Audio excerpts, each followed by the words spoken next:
ಇನ್ನು ಸ್ವಂತ ಮಗನಿಂದಲೇ ತಂದೆಯ ಕೊಲೆ ನಡೀತಲ್ಲ, ಆ ಪ್ರಕರಣ ಸಂಬಂಧ ಒಂದೊಂದೇ ಮಹತ್ವದ ವಿಚಾರಗಳು ಗೊತ್ತಾಗ್ತಾ ಇದೆ. ಬೆಂಗಳೂರಿನ ಇಂದಿರಾ ನಗರದಲ್ಲಿ ನಡೆದಿದ್ದಂತಹ ಕೊಲೆಯ ಘಟನೆ ಇದು. ಘಟನೆ ನಡೆದ ಒಂದು ದಿನದ ಬಳಿಕ ಇದೀಗ ಹತ್ತಲವು ಡೌಟ್ಗಳನ್ನು ಹುಟ್ಟುಹಾಕಿದೆ. ಈ ಒಂದು ಕೊಲೆ ತಾವೇ ಮಾಡಿಕೊಂಡ ಎಡವಟ್ಟಿಗೆ ಬಲಿಯಾಗ್ಬಿಟ್ಟಿದ್ದಾರಾ ಮುನಿಕೃಷ್ಣ ಎನ್ನುವಂತಹ ಪ್ರಶ್ನೆಯನ್ನ ಉದ್ಭವಿಸುವಂತೆ ಮಾಡಿದೆ ಈ ಒಂದು ಕೊಲೆ.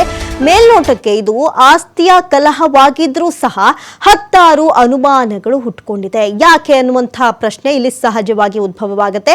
ಹಾಗಾದ್ರೆ ಮುನಿಕೃಷ್ಣ ಮಾಡ್ಕೊಂಡಂತಹ ಎಡವಟ್ಟುಗಳೇನು, ಕೊಲೆಯಾಗುವಂತಹ ಎಡವಟ್ಟುಗಳನ್ನ ಹಾಗಾದ್ರೆ ಮುನಿಕೃಷ್ಣಪ್ಪ ಏನ್ ಮಾಡ್ಕೊಂಡ್ಬಿಟ್ರು ಅಂತ ನೋಡೋದಾದ್ರೆ, ಕಂಡಕ್ಟರ್ ಆಗಿದ್ರು, ಪೈಲ್ವಾನ್ ಆಗಿ ಗುರುತಿಸ್ಕೊಂಡಿದ್ರು ಮುನಿಕೃಷ್ಣ. ಏರಿಯಾ ಹಾಗೂ ಅಕ್ಕಪಕ್ಕ ಏನೇ ಆದ್ರೂ ತಾನೇ ಮುಂದೆ ನಿಲ್ತಾ ಇದ್ದ ಅನ್ನೋದು ಗೊತ್ತಾಗ್ತಾ ಇದೆ. ಮಗನಿಂದ ಸೊಸೆಯನ್ನು ಕೂಡ ದೂರ ಮಾಡಿದ್ರಂತೆ ಈ ಮುನಿಕೃಷ್ಣ. 6 ವರ್ಷಗಳ ಹಿಂದೆ ಮಗ ಗಜೇಂದ್ರನಿಗೆ ಮದುವೆ ಮಾಡಿದ್ರು. 4 ತಿಂಗಳಾಗ್ತಾ ಇದ್ದಂತೆ ಸೊಸೆ ಮಗನ ನಡುವೆ ಮನಸ್ತಾಪ ಉಂಟಾಗಿತ್ತು. ಈ ವೇಳೆ ಸೊಸೆಗೆ ಪ್ರತ್ಯೇಕ ಮನೆ ಮಾಡಿ ಇರಿಸಿದ್ರು ಮಾವ ಮುನಿಕೃಷ್ಣ. ಮುನಿಕೃಷ್ಣನ ಆಸ್ತಿ ವ್ಯವಹಾರಗಳನ್ನೆಲ್ಲ ಸೊಸೆಯೇ ನೋಡ್ಕೊಳ್ತಾ ಇದ್ರು. ಈ ಕಾರಣಕ್ಕೆ ತಂದೆಯ ಮೇಲೆ ಮಗ ಗಜೇಂದ್ರನಿಗೆ ಅಸಮಾಧಾನ ಇತ್ತು. ಅಪ್ಪ ನಮ್ಗಾಗೇನೂ ಮಾಡಲಿಲ್ಲ ಅಂತ ಮಕ್ಕಳಿಗೆ ಅಸಮಾಧಾನ ಇತ್ತಂತೆ. ಹಾಗಾಗಿ 2ನೇ ಮದುವೆಯಾಗಿರೋ ಶಂಕೆಯನ್ನು ವ್ಯಕ್ತಪಡಿಸಿದ್ದಾರೆ.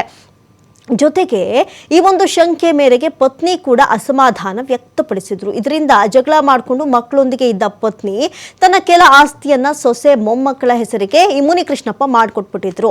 ಅಣ್ಣನ ಮೊಮ್ಮಕ್ಕಳ ಹೆಸರಿಗೆ ಕೆಲ ವಿಲ್ಲನ್ನ ಮಾಡೋದಕ್ಕೆ ಹೊರಟಾಗ ಜಗಳ ಜೋರಾಗಿತ್ತು. ಮುನಿಕೃಷ್ಣನೇ ಚಾಕು ತೆಗೆದುಕೊಂಡು ಒಮ್ಮೆ ಮಕ್ಕಳ ಮೇಲೆ ಎರಗೋದಕ್ಕೂ ಕೂಡ ಹೋಗಿದ್ರು ಅನ್ನೋದು ಇತ್ತೀಚೆಗೆ ಗೊತ್ತಾಗ್ತಾ ಇರುವಂತಹ ಅಪ್ಡೇಟ್. ಈ ವೇಳೆ ಕುಟುಂಬದವರು ಗಲಾಟೆ ಬಿಡಿಸಿ ಸಮಾಧಾನ ಪಡಿಸಿದ್ರಂತೆ. ಇದೇ 14ರಂದು ನಾಯಿ ಹಿಡ್ಕೊಂಡು ಹೋಗುವಾಗ ಮಕ್ಕಳಿಂದ ಹಲ್ಲೆ ಆರೋಪ ಕೇಳಿಬಂದಿದೆ. ಸೊಸೆಯಿಂದ ತನ್ನ ಪತಿ ಮತ್ತು ಭಾವನ ವಿರುದ್ಧ ಇದೀಗ ಪ್ರಕರಣ ದಾಖಲಾಗಿದೆ. ಬೇರೆ ಯಾರು ಅಲ್ಲ, ಸ್ವಂತ ಸೊಸೆನೆ ಗಂಡ ಹಾಗೂ ಮತ್ತೆ ಭಾವನ ವಿರುದ್ಧ ಕಂಪ್ಲೇಂಟ್ ಅನ್ನು ಕೊಟ್ಬಿಟ್ಟಿದ್ದಾರೆ. ಆರೋಪಿ ಮೋಹನ್ ಕುಮಾರ್ ಅನ್ನ ಬಂಧಿಸಿದ್ದಾರೆ. ಈಗಾಗಲೇ ಪೊಲೀಸರು ಗಜೇಂದ್ರನ ಪಾತ್ರದ ಬಗ್ಗೆ ಪರಿಶೀಲನೆ ನಡೆಸ್ತಾ ಇದ್ದಾರೆ. ಈ ಒಂದು ಪರಿಶೀಲನೆ ವೇಳೆ ಈ ಕೊಲೆಗೂ ಈ ಗಜೇಂದ್ರನಿಗೂ ಸಂಬಂಧ ಇದೆಯಾ ಎನ್ನುವಂತಹ ಆಯಾಮದಲ್ಲಿ ತನಿಖೆಯನ್ನು ನಡೆಸಿ ಇದರಲ್ಲಿ ಈ ಒಂದು ಕೊಲೆ ವಿಚಾರದಲ್ಲಿ ಆತನದ್ದು ಇನ್ವಾಲ್ವ್ ಇದ್ರೆ ಸದ್ಯಕ್ಕೆ ಆತನನ್ನು ಕೂಡ ಬಂಧಿಸೋದಕ್ಕೆ ಪೊಲೀಸರು ಸಜ್ಜಾಗ್ತಾ ಇದ್ದಾರೆ. ಒಂದು ಕಡೆ ದೃಶ್ಯಾವಳಿಗಳಲ್ಲಿ ಗಮನಿಸ್ತಾ ಇದ್ದೀರಾ, ಆತ ಗಜೇಂದ್ರ.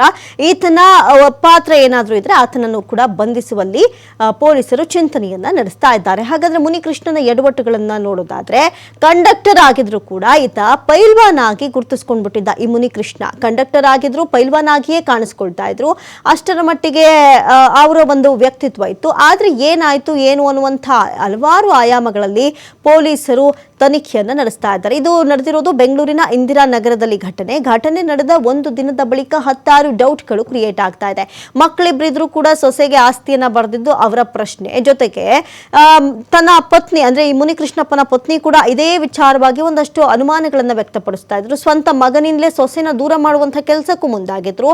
ಈ ವಿಚಾರಕ್ಕೆ ಸಂಬಂಧಪಟ್ಟಂತೆ ಈ ಹಿಂದೆ ಇಬ್ರು ಮಕ್ಕಳಿದಾರಲ್ಲ, ಈ ಮೋಹನ್ ಕುಮಾರ್ ಹಾಗೂ ಗಜೇಂದ್ರ, ಅವ್ರಿಗೆ ಚಾಕುವಿನಿಂದ ಇರಿಯೋದಕ್ಕೆ ಸ್ವಂತ ಈ ಮುನಿಕೃಷ್ಣಪ್ಪ ತಂದೆಯಾದಂತಹ ಮುನಿಕೃಷ್ಣಪ್ಪನೇ ಮುಂದಾಗಿದ್ರು. ಆ ಒಂದು ಸಂದರ್ಭದಲ್ಲಿ ಕುಟುಂಬಸ್ಥರು ಎಂಟ್ರಿ ಕೊಟ್ಟು ಈ ಜಗಳವನ್ನ ಬಿಡಿಸಿದ್ರು. ಆದ್ರೆ ಏಕಾಏಕಿ ಈ ರೀತಿಯಾದಂತಹ ಕೊಲೆ ನಡೆದು ಹೋಗಿದೆ ಅಂದ್ರೆ ಇಲ್ಲಿ ಹತ್ತಲವು ಪ್ರಶ್ನೆಗಳು ಉದ್ಭವವಾಗೋದ್ರ ಜೊತೆಗೆ ಇದರಲ್ಲಿ ಗಜೇಂದ್ರನ ಇನ್ವಾಲ್ವ್ಮೆಂಟ್ ಇದೆಯಾ ಇಲ್ವಾ ಎನ್ನುವಂತಹ ನಿಟ್ಟಿನಲ್ಲಿ ಇಂಟ್ರಾಗೇಷನ್ ನಡೀತಾ ಇದೆ.